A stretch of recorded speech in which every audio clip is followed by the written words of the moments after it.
கணபதியோ எங்கூரே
இந்த கூடியுள்ள நேரத்தில் ராமாயணத்தில் வரக்கூடிய அஸ்வமேத யாகம் என்ற ஒரு திருக்கதையை இப்போது அறிய பாடல். நான் வாழக்கூடிய திருக்கதையில் யாதொரு சொல் குற்றம் ஒரு குற்றம் எந்த குற்றங்கள் இருந்தாலும் உங்கள் பெற்ற பிள்ளையை குற்றம் செய்தால் இப்படி மன்னித்து அறிவீர்கள், அதுபோல என்னையும் என் குழுவினரை மன்னிக்க வேண்டும் என்று தாழ்மையுடன் கேட்டுக்கொள்கிறேன். ராமருடன் இருக்கிறதையே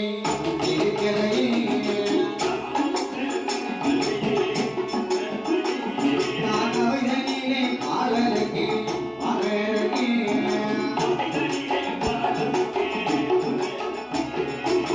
அறியாமல் இருக்கிறதை அன்புடையாலும் ஆதி மலையாள கோலத்தில் அளப்பிலை ஊரலே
மாறாத சென்னை என்று யானை கட்டி போரடிக்கக்கூடிய நாடு அயோத்தி மாவட்ட பட்டினம் என்று சொல்லக்கூடிய தேசம்.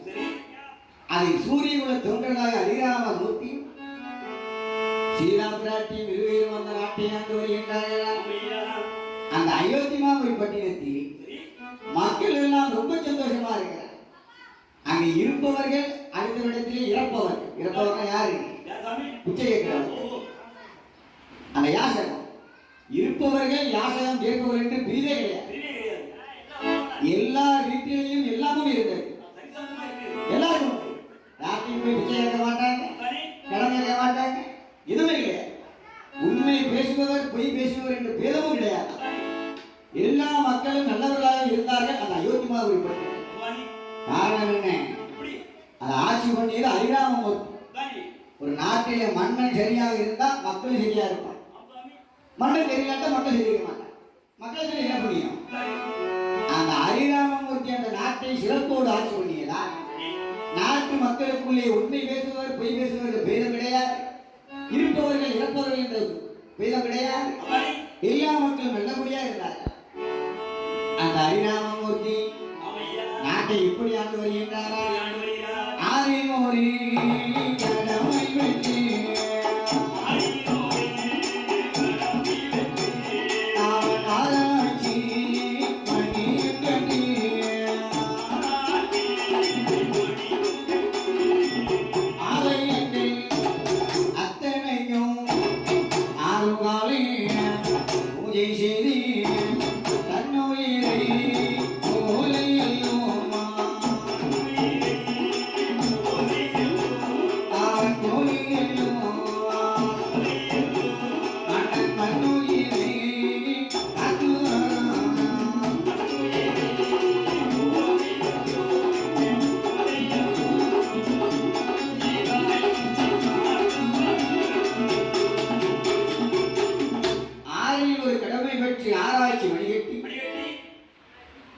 அந்த நாட்டில் இருக்கக்கூடிய எல்லா உயிர்களையும் தன் உயிர் போல அரவணைத்து வருகிறார் அரிராமமூர்த்தி. அப்படி மக்கள் எல்லாம் சந்தோஷமாக இருக்கின்றார்களா? அந்த அயோத்தி மாமரி பட்டினமாவது அது எப்படி இருக்கின்றது? கொட்டையில கொத்தெல்லாம் பொன் பாயலோ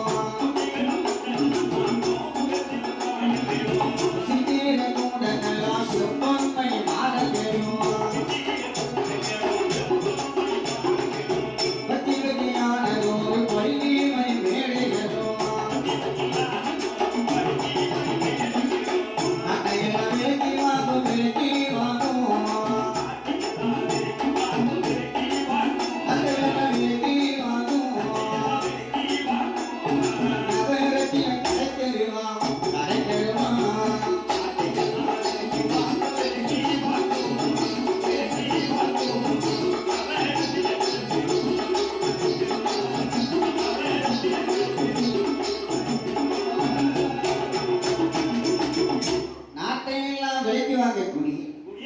நவரத்தின கடைத்தெருவு எக்கச்சக்கமாக இருக்கு.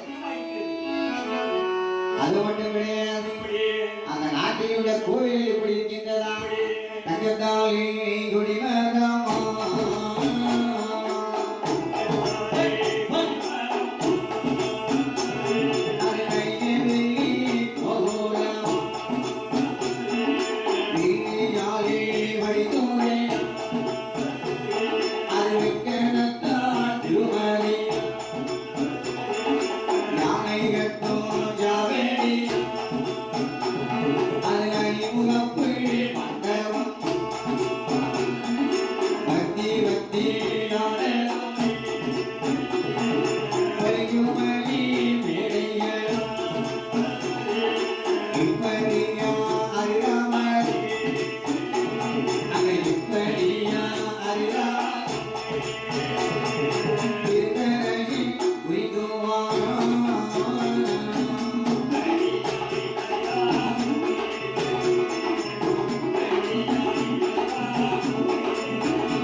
அரிராமமூர்த்தி அந்த நாட்டை சீரும் சிறப்போடு ஆண்டு வருகிறார். அந்த அயோத்தி மாமரி பட்டினத்தில் 16,000 தெருக்கள் இருக்கின்றன. 16,000 தெருக்களையும் காவல் காப்பதற்கு 20,000 தலையாரிகள். காவல்காரன் எத்தனை பேர்? 20,000 தலையாரிகள் இருக்கிறார். அந்த 20,000 தலையாரிகளும் 16,000 தெருக்களில் சென்று காலையிலே சென்று மாலையிலே திரும்பி அந்த நடப்பதையெல்லாம் அரிராமமூர்த்திக்கு மாலையில் செய்திக்க வேண்டுமா? அப்படி சொல்லவில்லை என்றால் அந்த தலையாரிகளுக்கு ராமத்துரோகம் பிடித்திருக்குமா? அப்படி அந்த தலையாரிகள் 2 பேர் அன்று வண்ணான் தெருவாக இருக்கக்கூடிய சலவை தொழில் செய்யக்கூடிய தெருவுக்கு போகிறார்களா?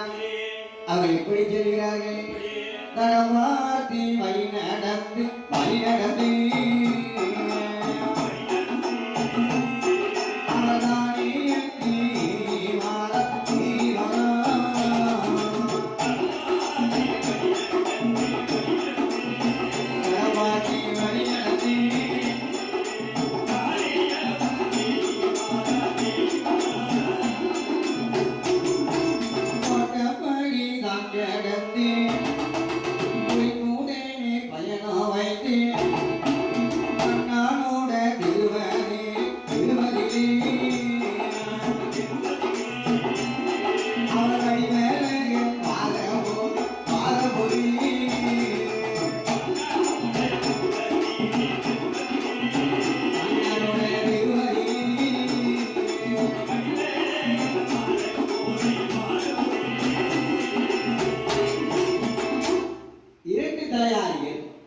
சலவை தொழில் செய்யக்கூடிய அந்த வண்டார் தெருவுக்கு வருகிறார்கள்.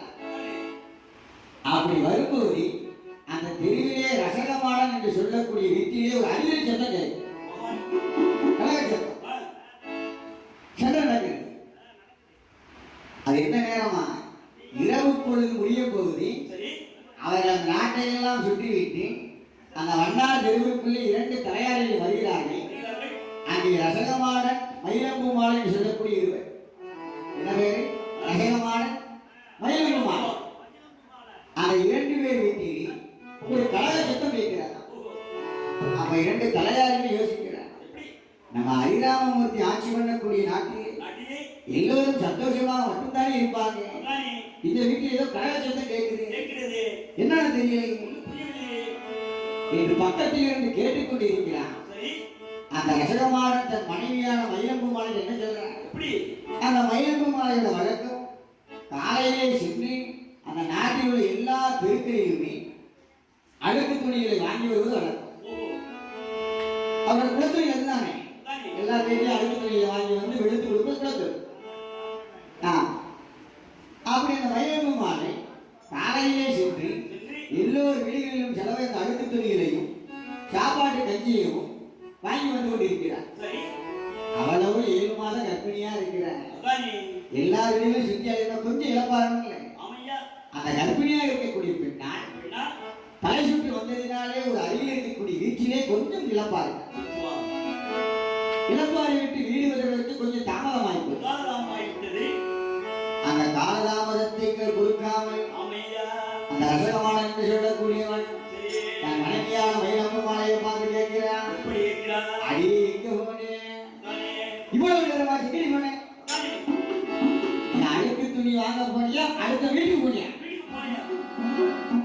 என்ன கேட்கிறான்? அழுக்கு துணி வாங்க போனியா, அடுத்த வீட்டுக்கு போனியாடி? அந்த வார்த்தையை கேட்ட உடனே மயிலம்பூமாலை சொல்லுகிறான், வாரும் அப்பா எங்கனவா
சொன்னா என்னை கொன்னாலும் கொண்டு போட்டுருக்கு.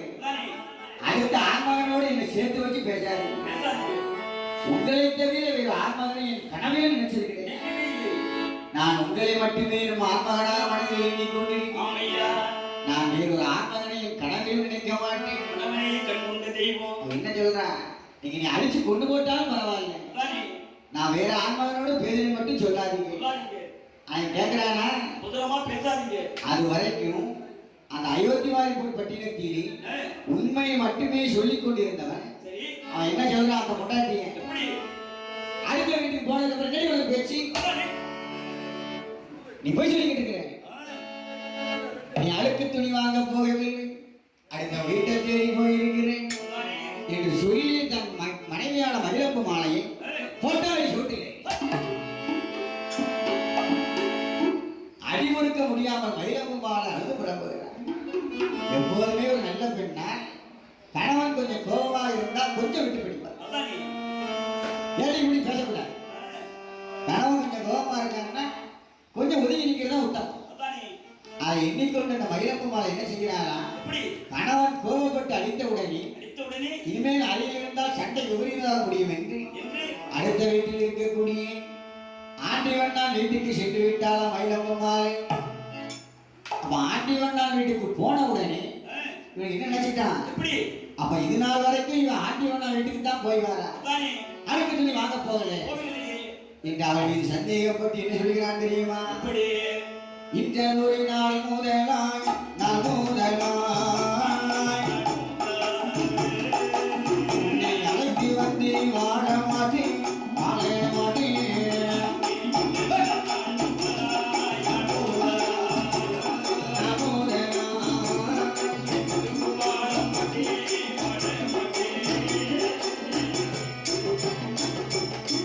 அடுத்த வீடு போனவளை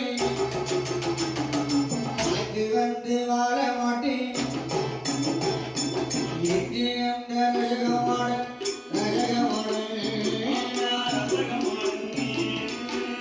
அவன் எடுத்து வைக்கும் வேலையிலே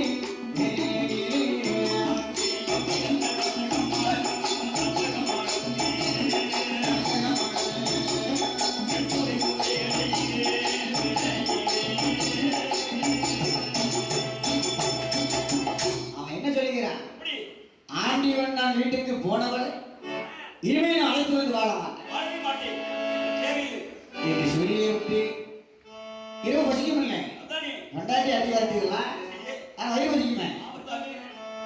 இரவு சாப்பாட்டுக்காக தன் அம்மா வீட்டுக்கு போறேன்.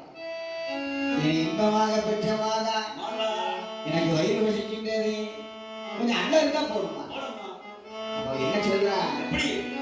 என்னப்பா அழுக்கு துணி வாங்க போனவன் பொண்டாட்டிங்க வரலையா? நேரமாகி விட்டது, பொழுது சாய்ந்து கொண்டிருக்கிறது, போய் மருமகளை கூட்டு வா, நேரம். அதுக்கு அவன் என்ன சொல்றான்? அது வரைக்கும் அயோத்திமாவளி பட்டினத்திலே பொய் பேசாதவர்கள் முதலா இந்த ரசகமான பொய் பேசுறான். தன் தாயார் என்ன சொல்றான்? அம்மா இனிமே அவளை பத்தி என்கிட்ட பேசாத. அவ அழுக்கு துணி எடுக்க போனவ ரொம்ப நேரம் தாமதமா வந்தான். நான் ஏன் தாமதமா கேட்கத்தான் செஞ்சேன். என்ன போல வாடான்னு பேசிட்டான். அவன் அப்படி பேசினாளா? என்னை கொன்னாலும் கொண்டுடுங்க, என்னை தப்பா பேசாதீங்கன்னு கெஞ்சினான். ஆனா என்ன சொல்றான்? என்னை போல வாடான்னு பேசிட்டான். அதனால கோபத்துல நான் ஒரு அடி அடிச்சுட்டேன். அடிச்ச உடனே அவன் எங்க போனா? அடுத்த ஆண்டியவனா வீட்டுக்கு போயிட்டான். ஆண்டியவனா வீட்டுக்கு என்ன வேலை அவருக்கு? அடுத்த வீட்டுக்கு போயிட்டான். அடுத்த வீட்டுக்கு போனவளை இனிமேல் அழைச்சி வந்து வாழவே மாட்டேன்.